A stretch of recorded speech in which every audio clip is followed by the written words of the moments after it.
बिस्मिल्लाहिर्रहमानिर्रहीम अस्सलाम वालेकुम। आप यूट्यूब चैनल देख रहे हैं। मैं डॉक्टर सदरियात से सबसे पहले दरूद व सलाम अल्लाहुम्मा सल्ली अला मुहम्मद व अला आलि मुहम्मद व बारिक वसल्लम। हाज़िर हूँ एक और वीडियो के साथ, और इस वीडियो के लिए मुझे काफ़ी कमेंट्स भी आए हैं, मैसेजेस भी आए हैं कि मैं इस टॉपिक पर वीडियो बनाऊँ कि सऊदीया में जॉब कैसे ढूँढनी है और उसके लिए वीज़ा कैसे लेना होता है, जाने का क्या प्रोसेस है, सेटल कैसे होना है सऊदीया में। ये सब मैं आपको इस वीडियो में बताऊंगा। अगर आपने इस चैनल को अभी तक मोहब्बत नहीं दी तो सब्सक्राइब कर दीजिए, लाइक कर दीजिए और इस वीडियो के साथ जुड़े रहें।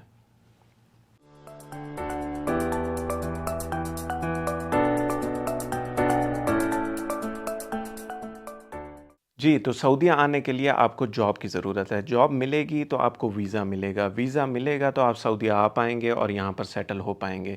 सऊदीया में जॉब ढूँढने के लिए आपको सऊदीया की नौकरी का सिस्टम, जॉब सिस्टम, उसको जानना बहुत ज़रूरी है। सऊदीया की जो जॉब सिस्टम है वो ऐसा नहीं है जैसे हमारी कंट्रीज़ में है। माज़रत के साथ, जैसे पाकिस्तान, इंडिया, बांग्लादेश, जितनी भी कंट्रीज़ हैं जहाँ से हम सारे लोग आए हुए हैं सऊदीया में सेटल होने के लिए या आना चाहते हैं। हमारी कंट्रीज़ में क्या होता है कि हम अपने अंकल को कहते हैं चाचा, मामा, ताया, फूफा, जो भी जानने वाला है, यार किसी कंपनी में हमारी बात करो। ओनर से बात की, मैनेजर से बात की, जी इस बच्चे को बुला लो इंटरव्यू के लिए, जी आप चले गए, हाँ जी बच्चा अच्छा है, रख लिया गया। यहाँ पर वो सिस्टम नहीं है। यहाँ पर प्रॉपर आपको सीवी देनी पड़ती है। वो सीवीज़ जो हैं वो शॉर्ट लिस्ट होती हैं। उस शॉर्ट लिस्टिंग के बाद आपको इंटरव्यू पे बुलाया जाता है। अगर आप इंटरव्यू पास करते हैं, आपको कॉन्ट्रैक्ट ऑफ़र होता है। कॉन्ट्रैक्ट ऑफ़र होने के बाद आप भी साइन करते हैं, आपकी कंपनी जो होती है, जो ऑफ़र कर रही होती है, वो भी साइन करती है, और फिर आपका वीज़ा जनरेट होता है यहाँ से। आपका वीज़ा यहाँ से जाता है पाकिस्तान, आपके एजेंट के थ्रू या जिस चैनल के थ्रू भी आप नौकरी अप्लाई की आपने, वो वीज़ा आता है। आप एजेंट के थ्रू वो वीज़ा स्टैम्प करवाते हैं सऊदी एम्बेसी से। फिर आप यहाँ पर आते हैं तो दोबारा से एक प्रोसेस शुरू होता है, आपका इकामा बनता है, और उस इकामे को के थ्रू आप जो है सऊदीया में रह सकते हैं। तो कहने का मकसद ये है कि एक प्रॉपर सिस्टम है यहाँ पर। आप ये ना सोचें कि आप जी किसी ने आपकी सिफ़ारिश कर दी तो आपका वीज़ा आ गया और आप यहाँ पे आ गए बग़ैर किसी कॉन्ट्रैक्ट के, बग़ैर किसी ऑफ़र के। ये आपने करना भी नहीं है। जो भी एजेंट आपको ये ऑफ़र करता है तो वो सरासर आपको झूठ बोल रहा है।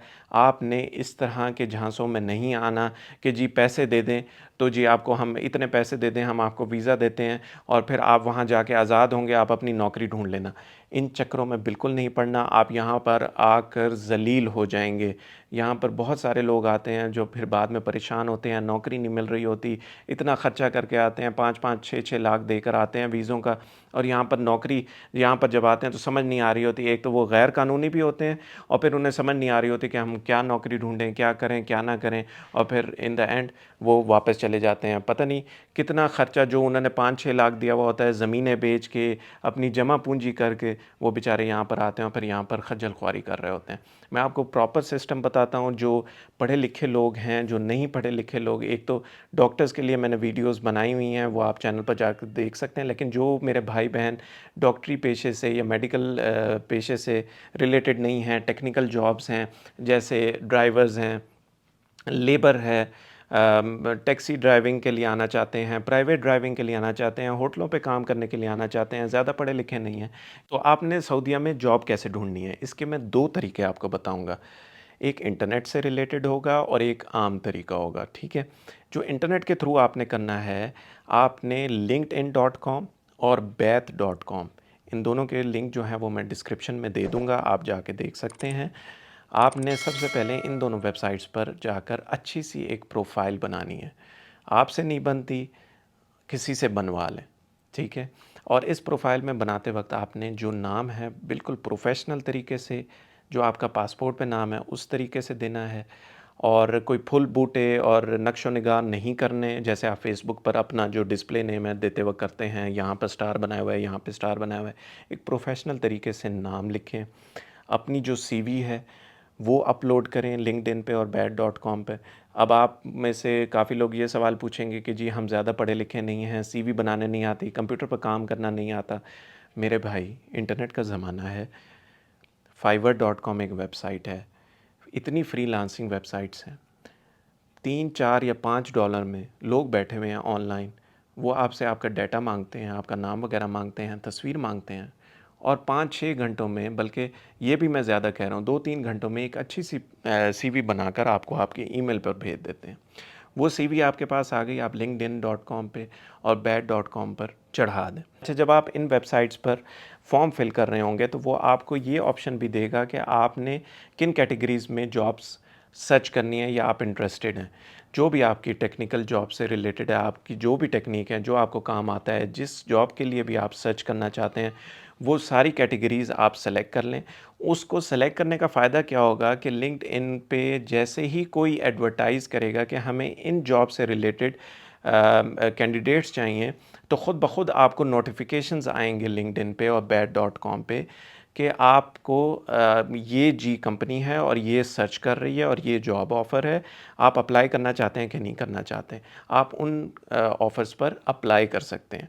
और दूसरा तरीका ये है कि आप मैन्युअली उन्हीं कैटेगरीज़ में, आपने सीवीज़ तो अपलोड की हुई होंगी, तो आप जो भी जॉब सर्च करना चाहते हैं वो सर्च बार पे लिख के आप सर्च करेंगे तो जितने भी लोगों ने एडवर्टाइज़ किया होगा वो सारी जॉब्स आ जाती हैं और फिर आप उन पर अप्लाई कर सकते हैं। ये हो गया इंटरनेट का तरीका।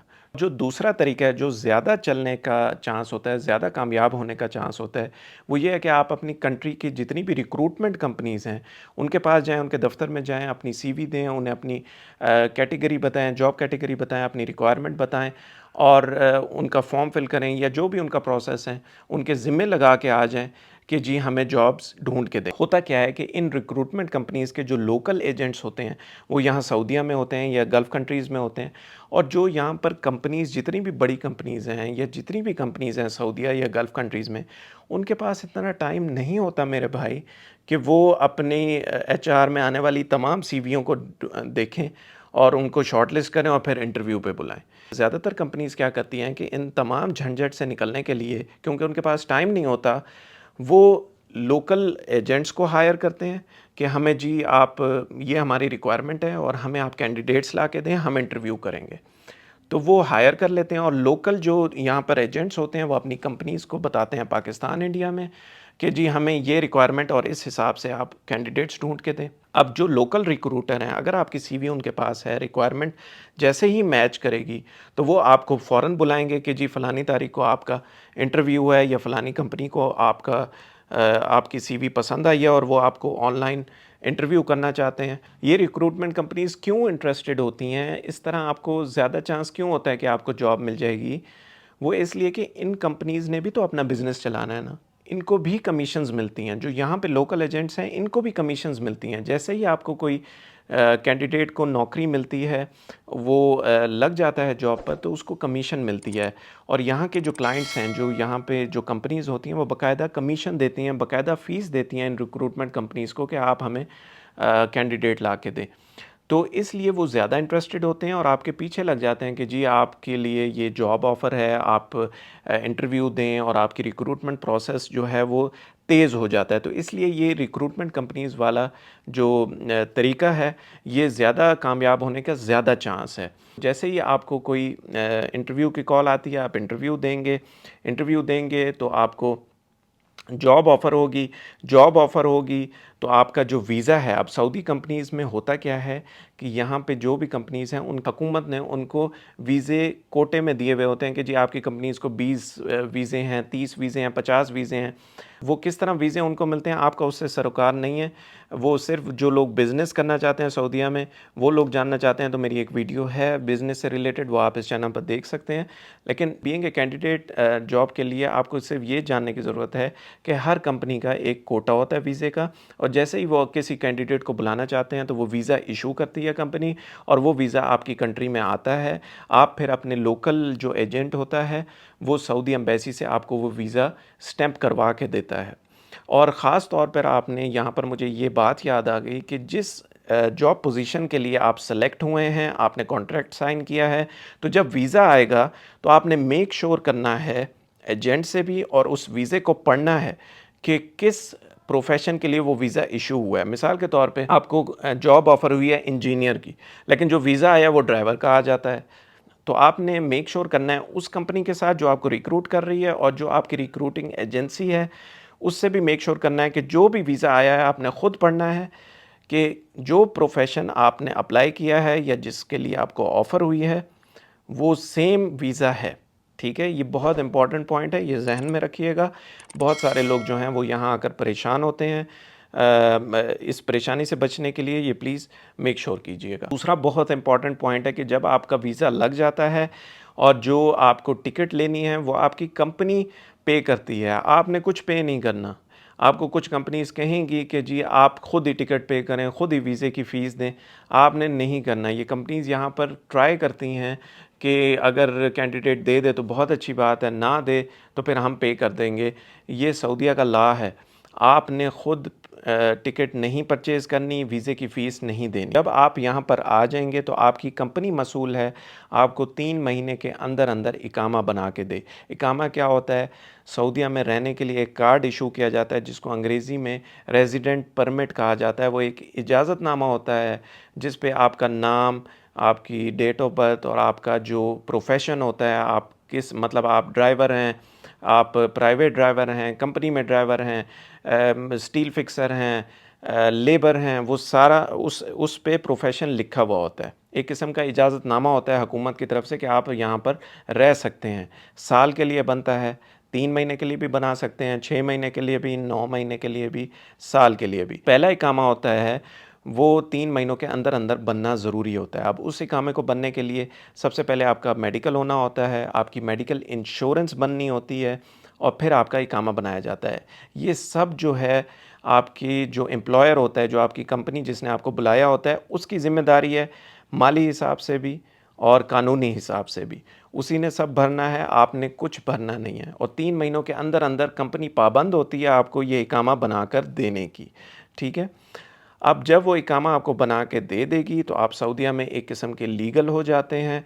फिर वो इकामा हर साल रिन्यू होता है और उस साल की फ़ीस जो होती है और मेडिकल इंश्योरेंस की जो फ़ीस होती है, ये सब कंपनी पाबंद होती है आपको देने की। आपने कुछ नहीं भरना है। बाकी जो आपके कॉन्ट्रैक्ट में लिखा होता है, आपकी सैलरी कितनी है, आपकी रिहाइश होगी कि नहीं होगी, जो खाना-पीना है वो होगा कि नहीं होगा, ये सब आपके कॉन्ट्रैक्ट में लिखा हुआ होता है। आखिर में मैं ये बात दोबारा दोहरा दूँ कि वो भाई जिनको ये ऑफ़र की जाती है एजेंटों के थ्रू या यहाँ पर जो ऑफ़र करते हैं कि जी हम आपको इतने पैसे दे दें, हम आपको फ़लानी कंपनी का आपको वीज़ा देंगे, आप आ जाएँ, आज़ाद वीज़ा होगा और फिर आप अपना काम ढूँढें खुद से और फिर आप हमसे इकामा ले लें।